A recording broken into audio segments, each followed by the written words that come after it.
quiet, desolate farm track in rural Essex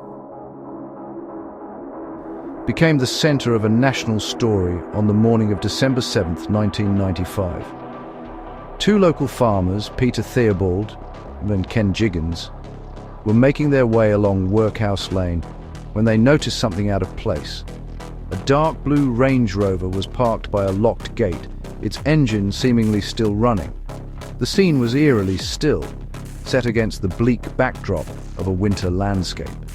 It was a sight that initially sparked curiosity rather than alarm, a vehicle left in an unusual spot. Nothing more. But as they drew closer, a sense of unease began to settle in. The vehicle had clearly been there for some time, and its presence on this remote path was deeply puzzling.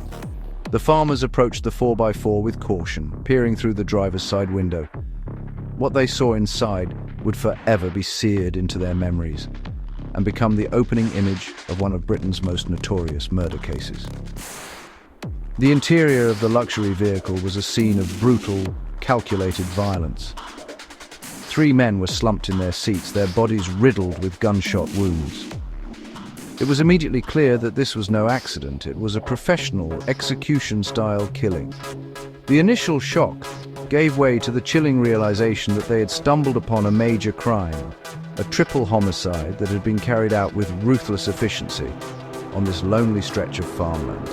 The call to the police set in motion an investigation that would captivate and divide the nation for decades to come. Within hours, the isolated lane was swarming with forensic officers, detectives, and the flashing blue lights of emergency vehicles. Police tape cordoned off the area, transforming the quiet corner of the countryside into a high-profile crime scene. News of the discovery spread like wildfire, and soon media helicopters were circling overhead, capturing the dramatic images that would dominate newspaper front pages and television broadcasts across the United Kingdom. The scale of the violence and the cold-blooded nature of the attack sent a shockwave through the public consciousness. The victims were quickly identified as three men well known to law enforcement: Tony Tucker, Pat Tate, and Craig Rolfe. Their names were synonymous with the burgeoning criminal underworld of 1990s Essex, a world of nightclub security, drug trafficking, and violent enforcement. The press dubbed them the Essex Boys, and their murders were immediately seen not as a random act of violence, but as a deliberate and powerful statement within the criminal hierarchy. The central question that emerged from that cold winter morning was not just who pulled the trigger, but why. The answer would prove to be one of the most debated and contested subjects in modern British criminal history. The Essex Boys murders case is a story that has been told and retold many times over the years. Films, documentaries, books, podcasts. This proliferation of media has created a complex and often confusing narrative. Established facts blur with speculative theories and outright fabrications. The case has become a modern legend, a true crime saga where the lines between the official account and underworld mythology are frequently crossed. Separating documented evidence from dramatic embellishment is the greatest challenge. This documentary is committed to rigorous accuracy and a clear-eyed focus on the verifiable record. Our purpose is not to add another layer of speculation. We will carefully dissect what is genuinely known about the murders. We will rely exclusively on official sources, police records, court proceedings, forensic reports, and credible, reputable journalism. The foundation will be evidence tested in a court of law, shumtrus and facts corroborated by multiple official accounts. We will not invent dialogue. We will not create motives. We will not present unproven theories as definitive truth. A clear distinction will be maintained between categories of information. Confirmed facts, a timeline verified by telephone records, ballistic evidence presented at trial will form the core. We will detail the police investigation as documented and reported. Public debate and alternative theories exist and will be clearly identified. Speculation, however compelling, does not carry the same weight as evidence examined under oath. By adhering to strict accuracy, we aim to provide a clear, authoritative account. The goal is to cut through the noise and offer a narrative grounded in reality, respecting the victims and the legal process. The story is dramatic enough without embellishment. It speaks about crime, justice, and the public's fascination with the underworld. Our journey begins not with myths, but with the men themselves, and the world they inhabited in the years leading up to their violent deaths. In the landscape of 1990s Essex, a new kind of wealth and ambition was taking hold.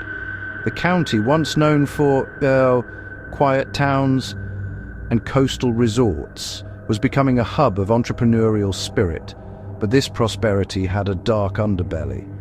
A burgeoning nightclub scene, fueled by the rise of rave culture and recreational drug use, created fertile ground for organized crime. It was in this environment that three names rose to prominence, their reputations built on a mixture of fear, charisma, and ruthless enterprise.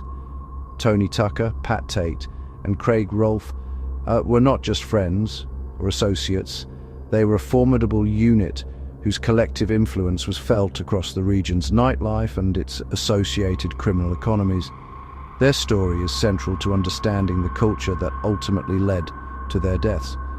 Together, they were widely reported to be key players in a criminal organization that controlled security at many of the area's most popular venues. This door tax was more than just providing bouncers. It was a gateway to controlling the flow of illegal substances, particularly ecstasy, which was sweeping through the youth culture of the time. The trio became figures of both fear and fascination, known for their flashy lifestyles, expensive cars, and penchant for designer clothes. They represented a new breed of criminal, one that was highly visible and seemingly untouchable. Their power was not wielded from the shadows, but displayed openly in the clubs and bars where they held court, a constant and intimidating presence. The dynamic between the three men was complex and effective. Tony Tucker was often seen as the strategic mind, the businessman who could spot an opportunity and organize the logistics. Tate was the muscle, a man with a fearsome reputation for extreme violence, whose mere presence was enough to quell dissent or enforce their will. Craig Rolfe, younger and often in the driver's seat, was a loyal and trusted associate, integral to their day-to-day operations and a constant companion. Their combined strengths made them a powerful force, allowing them to dominate their territory and expand their influence. They were, in essence, the public face of a criminal firm that was becoming increasingly powerful and, as a result, increasingly dangerous. Their activities inevitably brought them into conflict with rival gangs and attracted the sustained attention of law enforcement. The trio were not subtle operators. Their methods were often brutal and their ambition limitless. Reports from the time detail a world of violent turf wars, intimidation, and retribution. They were linked to a series of violent incidents and were known to use their reputation to instill fear in competitors and victims alike. This aggressive expansion and high-profile status meant they were making powerful enemies, both within the criminal underworld and among the police forces tasked with dismantling their operations. Their notoriety was a double-edged sword. It brought them power and wealth, but it also made them a target. The final day in the lives of Tony Tucker, Tate, and Craig Rolfe began like many others: phone calls, meetings, and movements that crisscrossed the Essex landscape. The police investigation would later painstakingly reconstruct these last hours using mobile phone records, witness statements, and forensic analysis to build a timeline. According to this official record, the afternoon of Thursday, December 6, 1995, was a period of significant activity. Tate, having spent part of the day at his home in Basildon, made his way to a pre-arranged meeting. This was not just a casual get-together. The movements tracked by investigators suggested a day building towards a specific and important rendezvous later that evening. Craig Rolfe, the designated driver, was the first to connect with Tate. He drove his own car to Tate's house, leaving it there, and before the two men departed together in Tate's distinctive yellow Porsche. Their destination was Page's Cafe on the A12, a well-known roadside stop that served as a convenient meeting point.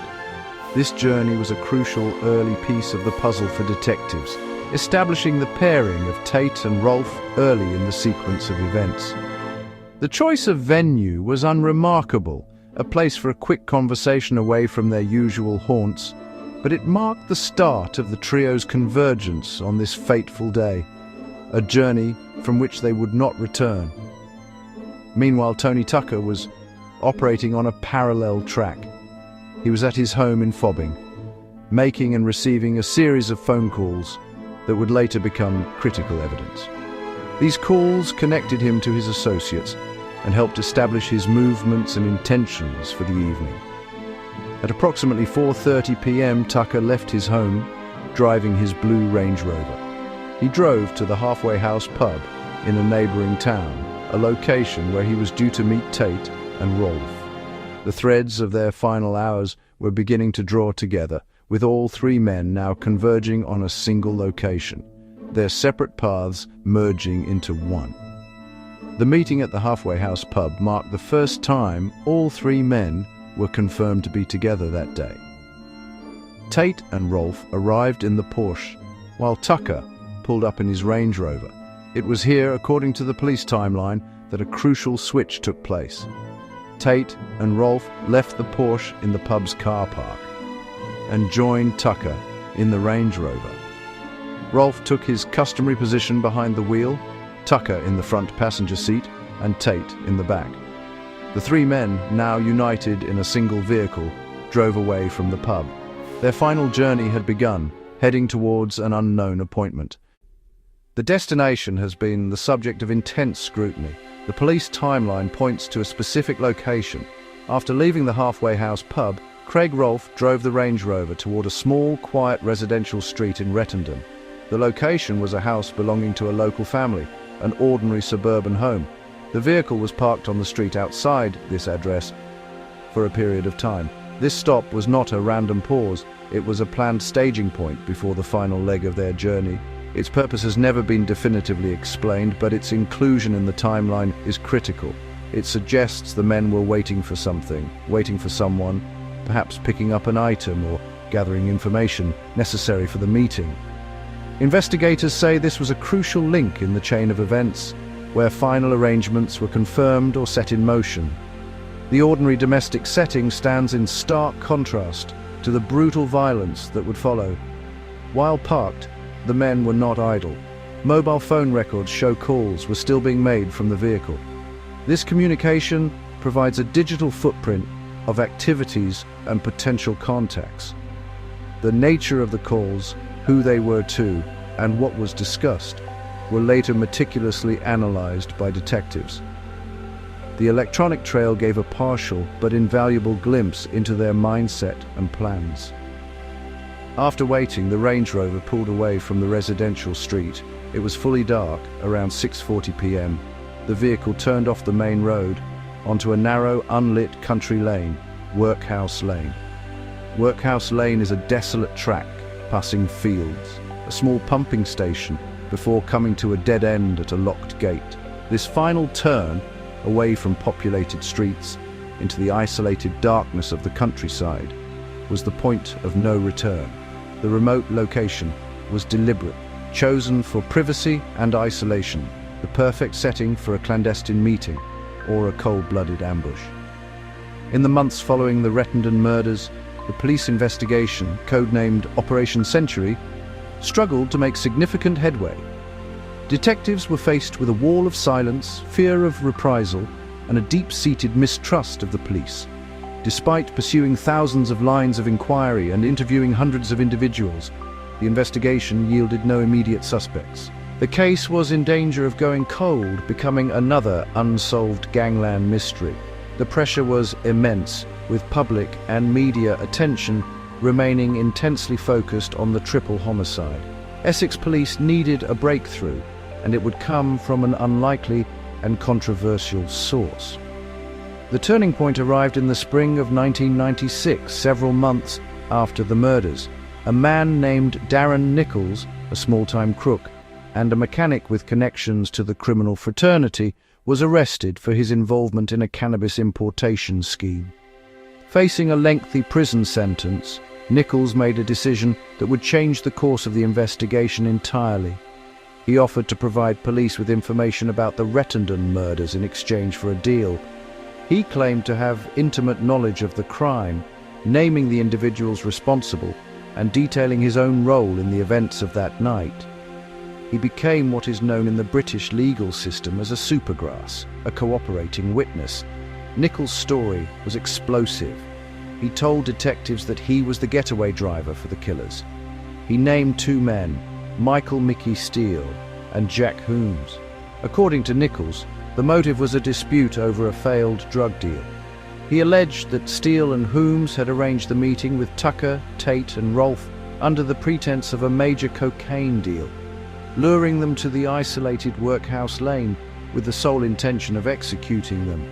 His detailed account provided detectives with a coherent narrative, a motive, and most importantly, the names of their prime suspects. The decision to rely on the testimony of a self-confessed accomplice was a significant one for the police. The evidence of a supergrass is often viewed with skepticism, as they have a clear incentive to lie or embellish their story to secure a more lenient sentence. As a result, detectives knew that Nichols' account would need to be rigorously tested and, crucially, corroborated by independent evidence. The investigation now had a clear focus: to find tangible proof that could support Darren Nichols' extraordinary claims and link Michael Steele and Jack Holmes directly to the murders at Rettendon. The hunt for that corroboration began immediately. In May 1996, both men were arrested in coordinated raids and taken in for questioning. They vehemently denied any involvement, maintaining their innocence from the outset. However, the police now had a framework provided by Nichols against which they could test the men's alibis and analyze other pieces of evidence. The investigation shifted from a wide-ranging search for leads to a focused effort to build a case using Nichols' testimony as the central pillar. Telephone records became a critical component. Analysis of mobile phone usage on the night showed a pattern of calls between Nichols, Steele, and Holmes. Cell site analysis appeared to place Holmes's phone in the vicinity of the route described by Nichols. This data provided a technological footprint that seemed to support the supergrass's narrative of the journey to and from Rettendon. A small piece of sticky residue found on the shotgun cartridge wadding at the crime scene was analyzed. Scientists at the Forensic Science Service concluded it was consistent with the adhesive from a specific type of insulation tape found during a search of Jack Holmes' home. Another key piece of evidence presented by the prosecution stemmed from the state of Michael Steele's phone. When he was arrested, his mobile phone was found to have been submerged in water, an act the prosecution claimed was a deliberate attempt to destroy evidence of incriminating calls made on the night of the murders. This, combined with Nichols' detailed testimony, formed the core of the case against the two men. The prosecution believed they had enough corroboration to put Nichols' story before a jury and secure a conviction. The trial of Michael Steele and Jack Holmes began in October 1997 at the Old Bailey in London, Britain's Central Criminal Court. The case attracted immense media attention given the notoriety of the victims and the dramatic nature of the crime. The prosecution's case rested heavily on the testimony of their star witness Darren Nichols. Over several days, Nichols took the stand and laid out his version of events, detailing the planning of the murders, the journey to Workhouse Lane, and the getaway. The defense teams launched a formidable attack on Nichols' credibility. They portrayed him as a proven liar, a career criminal, and a man who was willing to say anything to save himself from a long prison sentence. They highlighted inconsistencies in his various statements to the police and argued that he had fabricated the entire story, potentially with police encouragement, to fit the known facts of the case. The defense argued that Nichols had named Steele and Holmes simply because he had a grudge against them. The central question for the jury was whether they could believe the word of a self-confessed accomplice who had been given the promise of a new identity. and immunity from prosecution for the murders.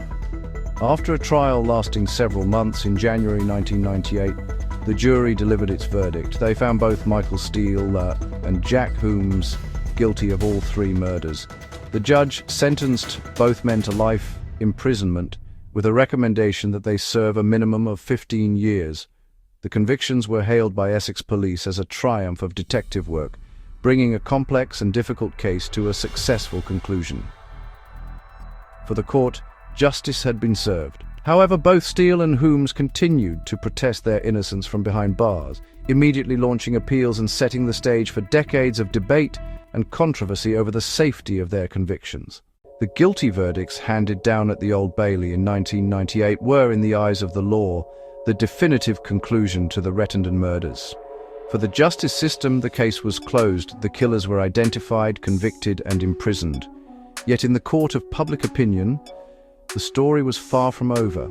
Over the years, the murders have become modern British folklore. The case turned into a self-sustaining industry of books, documentaries, and feature films.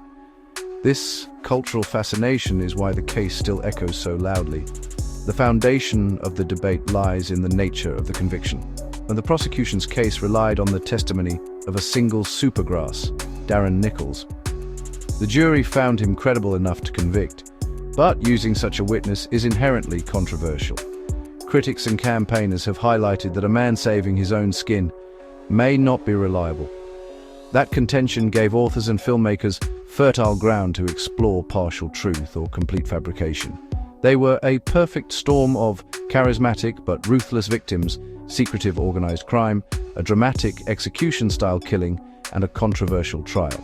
That mix has captivated audiences for a generation. The case is a canvas for public anxieties about the criminal underworld. It lets people explore danger from a safe distance, with the central mystery as the hook. Continued protestations of innocence from Michael Steele and Jack Holmes. Through numerous appeals, they say they were wrongly convicted. That has energized campaigns to overturn the verdicts, generating new media coverage. The case never settled into quiet criminal history. It remains active and contentious. The names Tucker, Tate, and Rolfe are now inextricably linked, not just with their own violent lives, but with a legal and cultural debate that shows no sign of fading. It is crucial to distinguish between these two realms. The ongoing discussion and the various theories presented in books and films, they are not evidence. They are part of a cultural conversation about a case that continues to capture the public imagination. While this conversation is a valid and significant part of the case's story, it does not alter the legal facts or the outcome of the trial. The convictions remain in force.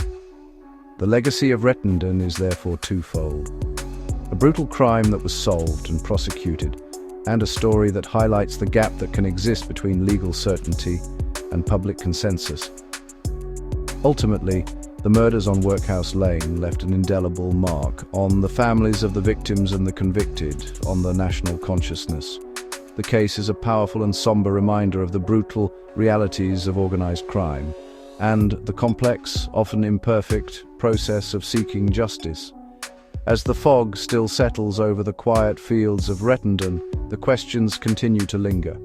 For the courts, the case is a matter of historical record. For a divided public, it remains an open file, a chilling mystery where the final chapter for many feels as though it is yet to be written.